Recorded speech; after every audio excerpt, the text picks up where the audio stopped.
is getting a chance to show what he's capable of doing? Nah, I don't even really remember it.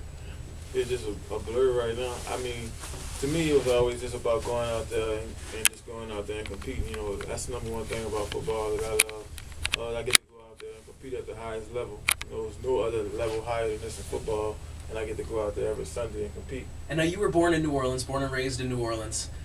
Did you take pride in also, I'm guessing you grew up a Saints fan. Do you take a little bit of pride in maybe watching the way that the Saints have been rejuvenated in the last couple of years as well? I'm just focused on the Patriots right now. You know, the Saints got to do their own thing. And if you meet him in Indianapolis, you meet him in Indianapolis. You know what? I've been really impressed, of course, is the non-fumble streak, and I see why. I saw you carrying the box of Mike and Ike's over there. You had two hands on the box of Mike and Ike. Have you ever dropped anything? Have you ever dropped a glass at home or anything? Or? Well, I don't use glasses at my house. You know? Plastic cups right now. Has the transition to being a professional, do you see some of the young guys come in and maybe have a hard time with it because it is such, I mean, it is a big transition, right? You go from playing, even if it's in the SEC, even if it's playing, every Saturday in front of 100,000 people, it is a transition. Do you see some young guys where you just need to step in and maybe let them know that there is a right way and a wrong way to do it?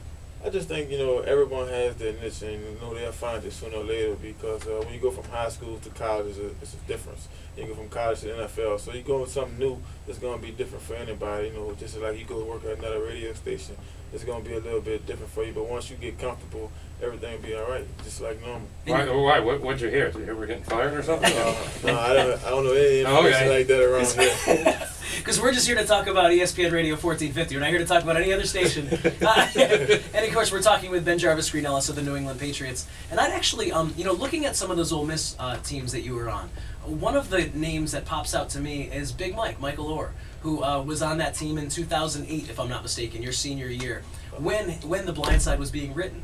Were you aware at the time that Michael Orr was having The Blind Side written about him, or was that just something that came out later?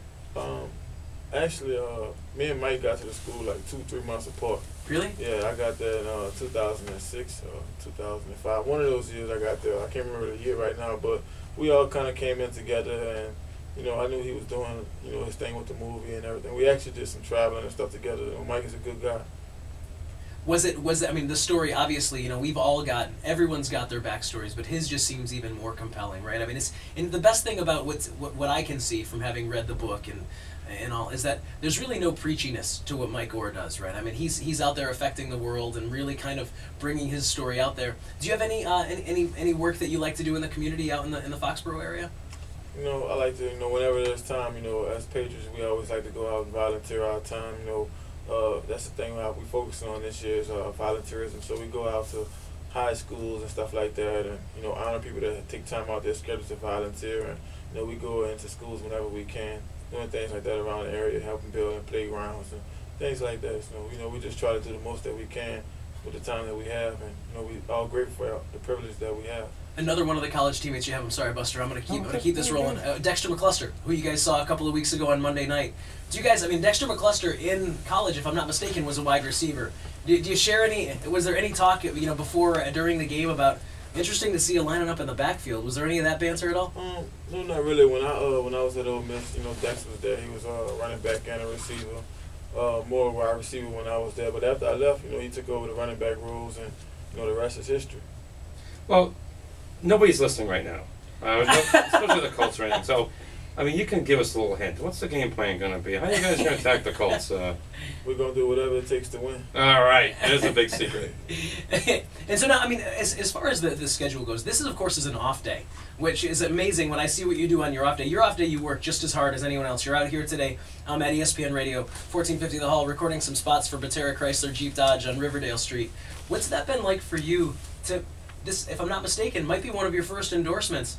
This has got to be a whole different bag of tomatoes, right? I mean, you compete all week long, and now you're competing in the corporate world too. That's got to be an added level of difficulty. Well, it never changes. Football is the basis of what I do right now, especially during the course of the season. So I just got up extra early this morning and went in and did my work and my film study, and I'll do the same thing when I leave here. So it doesn't change. It's just like having a personal life. Did you watch the Belichick Football Life when it was on the NFL Network? I don't have too much time to watch TV. So I'm gonna try to get. Do you have a TiVo? No, I do have a TV. Yeah, okay, good. I'm gonna probably catch it on the off season. That's when I record all my shows now and watch them in the off season. After the Super Bowl.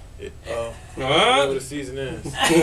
You can't get them. You can't get them. They are so well trained. Well, let me tell you something, and I think we hear so much from the outside about the Patriot way, right? I mean, and it's something that as Patriot fans, and I say this being one since I was 10 years old, watched through some pretty rough years.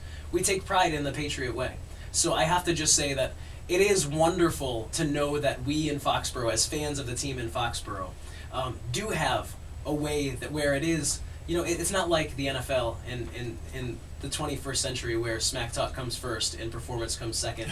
And I think people value that, right? I mean, it's got to be hard on some levels to always have that in your mind, right? That there's a right way to do it and there's a wrong way. And Coach Belichick starts from the top down. The right way is the only way that's acceptable. The right way, and there's the New York Jet way. This guy, he might be working for a new station by the end of the day, right? I have no idea. I make no personnel decisions. That's fantastic. So, well, I want to personally thank you for coming in. And my final question, Benjarvus, is how do you like to be referred to? Is it Benjarvus? Is it Ben? Is it law firm? If you were all of those things, just they all work. They all work. As long as you don't call you late for dinner, right? Don't call me late for dinner. When I was at Gillette for the Jet game, and you scored a couple touchdowns there. On the way home, I was singing, "Benny beat the Jets." I've forgotten that a few times, but the Jets they're in our past, and the only thing we can do right now is just focus on Indianapolis. They're still a very good football team. Any one of those 32 teams out there in the NFL have the capability of beating anybody on any given Sunday. So we have our hands full this week. Do you play fantasy football? No, sir. If you did, would you draft you?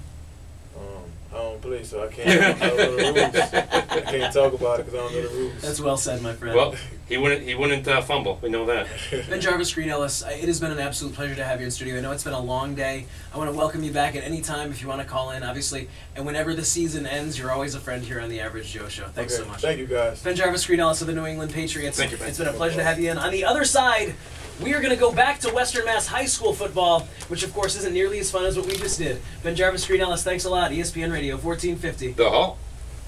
Thanks, man. Thank you. Thank you so much. Hey, any chance we can get him to sign the ball? I really appreciate it. Hey, Ben. Oh, here's a big Hey, Ben. honor. You get to sign the wall. Is that our camera? Is that, that would be their camera. You got a Is this your camera? Yeah. Whose camera is this? Thank you so much. This is the WMAS camera. No, this one. Yeah, that's what I'm referring to. That one Okay. right there. You want to take a picture real quick? We're gonna. Yep. Awesome. Got it? And this is honestly, now that it's got to be a grind, man. These kind of days like this on a day off. So. This is really a short day. Is it? Look at this guy. Awesome. And they work. Are you staying out this way for? Are you heading back tonight? I mean, it's like an hour, That's true. hour and a half. Honestly, it's not that bad. I'm gonna use this one. Okay. Where's that one's filming?